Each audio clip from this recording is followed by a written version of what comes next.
राधे राधे, जय हिंद। हम कार्बोक्सिलिक अम्ल की अभिक्रियाओं के बारे में अध्ययन कर रहे थे। तो आज हम पढ़ेंगे सैलिसिलिक अम्ल से एस्पिरिन बनाना। सैलिसिलिक अम्ल फिनॉल में आर्थो पर कार्बोक्सिलिक अम्ल लगा दें तो इसको बोलते हैं सैलिसिलिक एसिड। कि जब हम acetic anhydride CH3CO acetic anhydride की रिएक्शन कराते हैं तो फिनॉल का H और एसिटिक एनहाइड्राइड का CH3COO अलग निकल जाएगा, तो ये बन जाएगा एसिटिक अम्ल। शेष जो बचा COOH OCOCH3 इसे एस्पिरिन कहते हैं। अतः हम कह सकते हैं कि सैलिसिलिक एसिड की जब एसिटिक एनहाइड्राइड के साथ रिएक्शन कराते हैं तो हमें एस्पिरिन प्राप्त होता है। हुन्स-डीकर अभिक्रिया। हुन्स-डीकर अभिक्रिया में पहले हम एसिटिक अम्ल CH3COOH से सिल्वर साल्ट बनाएंगे तो ये हो जाएगा अम्ल, ये हो जाएगा क्षार। यहाँ से H निकालेंगे, यहाँ से OH और माइनस में H2O निकल जाएगा और CH3COOAg सिल्वर का साल्ट प्राप्त होगा, जिसकी अभिक्रिया हम ब्रोमीन से करा देंगे Br कार्बन टेट्रा क्लोराइड की उपस्थिति में। तो हमें methyl bromide CHBr3 plus CO2 plus AgBr प्राप्त होगा। यहाँ मुख्य प्रोडक्ट आपका रहेगा मेथिल ब्रोमाइड।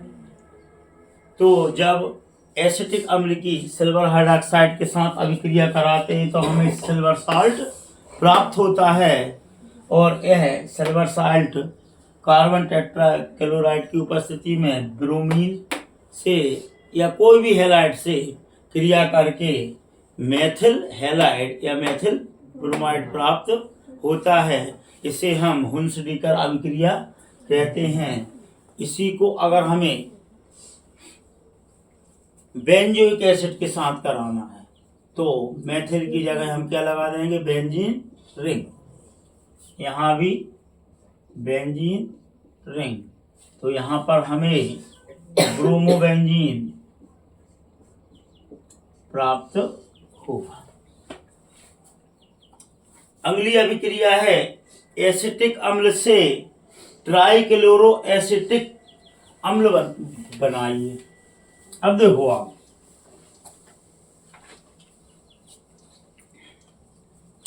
एसिटिक अम्ल H3C के रूप में लिख सकते हैं हम, मतलब CH3 ना लिख के H3C COOH। प्रश्न बोल रहा है कि एसिटिक अम्ल से ट्राइक्लोरो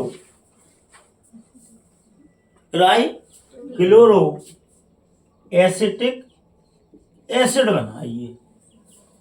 तो ये 3 H निकालेंगे हम और 3 Cl जोड़ देंगे तो अभिक्रिया का ऐसे हुआ Cl2 से 3 दूनी 6 जी आपका प्लस 3HCl निकल जाएंगे HCl। और स्पष्ट करना है Cl इस टाइप से 3 Cl इसके साथ पहुंच गए तो कुछ दिखाई रहा है CH3CCOOH 3HCl। तो जब एसिटिक अम्ल की क्लोरीन के साथ अभिक्रिया कराते हैं तो ट्राइक्लोरो एसिटिक अम्ल प्राप्त होता है। अब इसी अभिक्रिया को अगर हम एक एक H निकालें और एक एक Cl जोड़ें अलग अलग, तो वो अभिक्रिया कहलाएगी हेल्बो-लेहार्ड रिएक्शन। कैसे? CH3COOH प्लस Cl2, उपस्थिति आपकी रहेगी क्लोरीन तो है ही रेड फास्फोरस की, minus HCl minus HCl ClH2CCOH। फिर करा दो, प्लस Cl2 रेड फास्फोरस, एक H फिर निकाल दो, minus HCl Cl2 HCCOOH।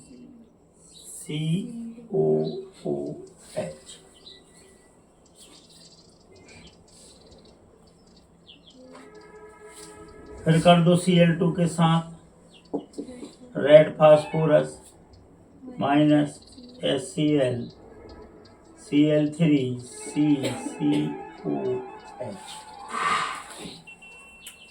Acetic अम्ल की क्लोरीन से रेड फास्फोरस की उपस्थिति में रिएक्शन कराते हैं तो हमें क्लोरो एसिटिक अम्ल प्राप्त होता है, जो पुनः क्लोरीन से रिएक्शन करके डाइक्लोरो एसिटिक अम्ल बनाता है, जो पुनः क्लोरीन के साथ रेड फास्फोरस की उपस्थिति में अभिक्रिया करके ट्राइक्लोरो एसिटिक अम्ल बनाता है। इस अभिक्रिया को हेल्बो-लार्ड अभिक्रिया कहते हैं। अगली रिएक्शन है रिडक्शन।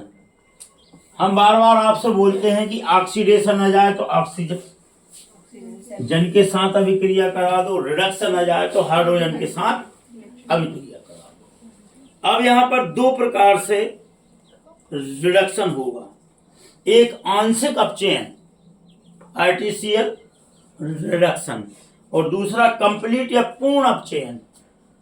एक कौन सा होगा? आंशिक अपचयन आर्टिफिशियल, और एक होगा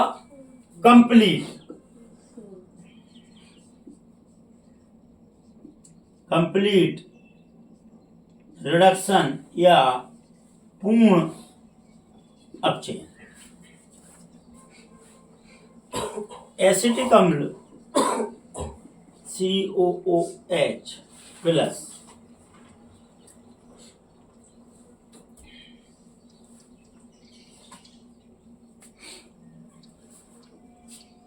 H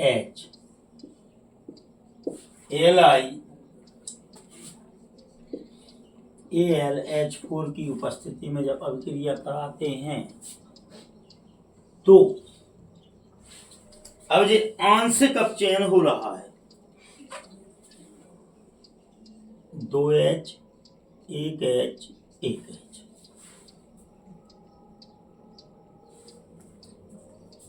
CH3 CH2OH, CH3 CH2OH plus H2O, alcohol बनाएगा। और बेंजोइक एसिड में एसिटिक अम्ल की जगह हम क्या लगा देंगे? तो यहाँ पर भी एसिटिक अम्ल के साथ बेंजीन लग जाएगा और ये अम्ल बना देगा COOH प्लस 2H 1H 1। हाँ,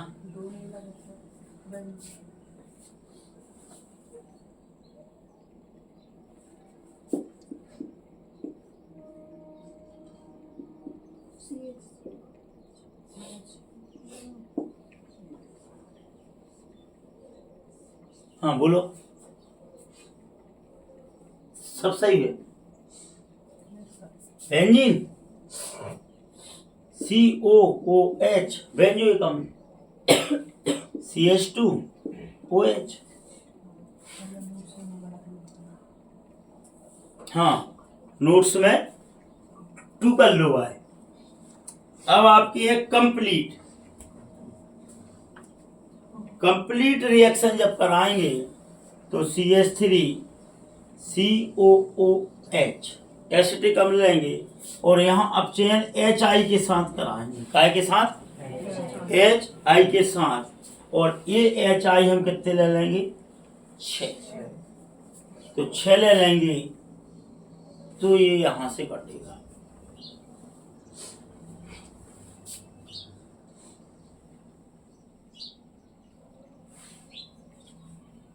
अब देखो आप CH3 मतलब कंप्लीट हो गया, पूरे ऑक्सीजन को हटा दिया। यहां पर आंशिक क्यों बोल रहे थे? क्योंकि यहां ऑक्सीजन है, केवल एक ऑक्सीजन हटाया था और यहां पर हमने कंप्लीट ऑक्सीजन को। शेष क्या बचा? H2O। कितने? 2 निकलेंगे। नहीं, सिंगल ही निकल है ना। हाँ, 2 ही निकल, 2 H2O और शेष रह गया आपका I2।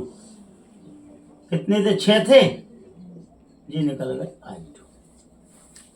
ये कहलाएगा कंप्लीट रिडक्शन। इसी प्रकार CH3COOH प्लस H निकल की उपस्थिति में कंप्लीट होगा। ये आपका LiAlH4 की उपस्थिति में और यहाँ पर निकल की उपस्थिति में। तो यहाँ पर भी H कंप्लीट कर दो और H2 निकाल दो। CH3 2H2O। यहाँ कितने ले लें? 3 और 3 6। या डायरेक्ट चाहे एटम के रूप में न लेके मॉलिक्यूल्स के रूप में भी ले सकते हैं और ये कहलाएगा कंप्लीट रिएक्शन। अच्छा, अब जो हमने एक रिएक्शन पढ़ी थी, सिमिट अभिक्रिया, मेथेनल से एथेनल और एथेनल से मेथेनल बनाया था जब, वो रिएक्शन ये है। देखो, जो हमने पहले डायरेक्ट पढ़ी थी, एसिटिक अम्ल COOH plus HN3 hydrazoic acid. अब देखो आप, आपकी रिएक्शन क्लियर हो रही। एमीन बना दो direct. CH3 NH2 plus CO2 plus N2। देखो, CH3 NH2